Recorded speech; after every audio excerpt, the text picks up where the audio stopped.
Hi friends, welcome back my channel. ఎవరైనా కొత్త వాళ్ళు వీడియో చూసినట్లు లైక్ అండ్ సబ్స్క్రైబ్ చేసుకోవడం మర్చిపోకండి. అసలు మిల్క్ కార్న్ ఎలా చేయాలి ఏంటి అనుకుంటున్నారో, మా వదినాలు ఇంటికెళ్తే తను చేస్తుంది. ఎలా చేస్తున్నాం కనుక్కుంటే ప్రాసెస్ మీకు కూడా తెలిస్తే మీరు కూడా చేసుకుంటారని వీడియో చేశాను. ఏంటి అనుకుంటున్నారా, కార్న్స్ని తీసి చిన్న పీసెస్లా కట్ చేసి ఒక బౌల్లో వేసి, ఆ బౌల్లో కొంచెం మిల్క్ వాటర్ అనేది యాడ్ చేయాలి. యాడ్ చేసి అది కుక్కర్లో బాయిల్ చేయాలన్నమాట.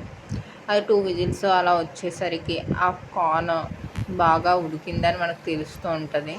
చూడడానికి అయితే చాలా బాగుంది, కానీ తింటే ఎలా ఉంటుందో లేదో చూడాలి. మా వదిన అయితే చాలా కష్టపడి నువ్వు ఖచ్చితంగా తినాలి అన్నట్టుగా చేసేసింది అన్నమాట. వెంటనే కార్న్స్ అయితే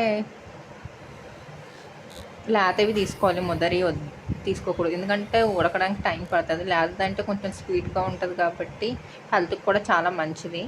కార్న్ చాలామంది జొన్న రొట్టెలు తింటూ ఉంటారు, జొన్న పౌడర్ చేసుకుంటూ ఉంటారు.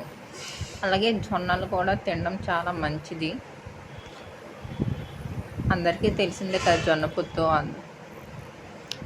అందులో ఈ వెరైటీగా చేస్తుంది. ఎలా చేసింది అనేది చూడండి. ఈ కార్న్స్ని తీసి పాలు వాటర్ యాడ్ చేసి, మొత్తం పాలైనా వేస్ట్ అయిపోతాయి కదా, అందుకు 2 యాడ్ చేసి కుక్కర్లో పెట్టింది. కుక్కర్లో పెట్టి ఒక 1 విజిల్ 2 విజిల్స్ వచ్చేలాగా చూసి అది బాయిల్ అయిందా లేదా అనేది. అందుకు అది మొత్తానికి బాయిల్ అయిన తర్వాత కొంచెం షుగర్ యాడ్ చేసింది.